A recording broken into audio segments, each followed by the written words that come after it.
మీకు గతంలో కూడా నేను ఒక 2-3 సార్లు అన్నా కుర్మ ఫెడరేషన్ సపరేట్ చేయాలన్నా అని చెప్పినన్నా ఈ సభాముఖంగా మిమ్మల్ని వేడుకుంటున్నా ఈ కుర్మ కార్పొరేషన్ సపరేట్ చేస్తే మాకు అన్ని విధాలుగా, ఎందుకంటే మా వాళ్ళు వాళ్ళతోని నెగలలేరన్నా.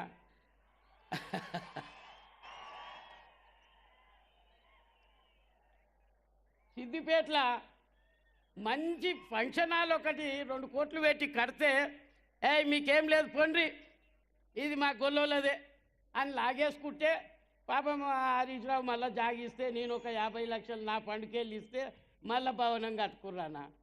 కనుక కుర్మ కార్పొరేషన్ సపరేట్ చేయాలని చెప్పి కోరుకుంటూ మిగతా ఏ పనులున్నా చాలామంది పెద్దలు మాట్లాడేటోళ్ళు ఉన్నారు కనుక మీ దగ్గరికి వస్తా, మీ అనుమతి తీసుకుంటా, మిమ్మల్ని వేడుకుంటా, పనులు తీసుకుంటా. నా సమాజం గురించి నా సొంతం పని నాకు అవసరం లేదన్నా, సమాజం గురించి మాత్రం మా రేవంత్ అన్న దగ్గరికి పోయి తప్పకుండా మళ్ళీ ముఖ్యమంత్రి రేవంత్ అన్నని అవుతాడు, 10 ఏళ్ళ పాలన చేస్తాడు. ఇది గ్యారంటీ. కుర్మ జాతి అంతా ఒక్క తాటి మీద ఉన్నారు, ఒకటే జాతి మీద ఉన్నారు కనుక తప్పకుండా రేవంత్ అన్న నియోజకవర్గంలో కూడా అత్యధిక శాతం కుర్మలు ఉన్నారు. వచ్చిర్రు, ఒక 20 బండ్లు కట్టుకొని వచ్చిర్రు. తిరుపతి అన్నతోని మాట్లాడిర్రు, మాతోని మాట్లాడిర్రు. మేము వాళ్ళకి చెప్పినాము తీసుకురమ్మన్నాం, వాళ్ళు కూడా ఒక 20 బండ్లలో వచ్చిర్రు.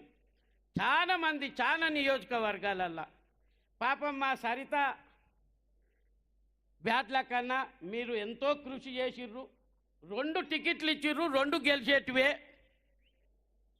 కానీ మీకు మంచిగా తెలుసన్నా మీ జిల్లా కనుక కొద్ది మెజార్టీతోని ఓడిపోయింది.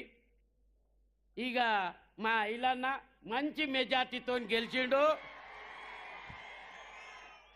మంచి మెజార్టీతో గెలిచిండు.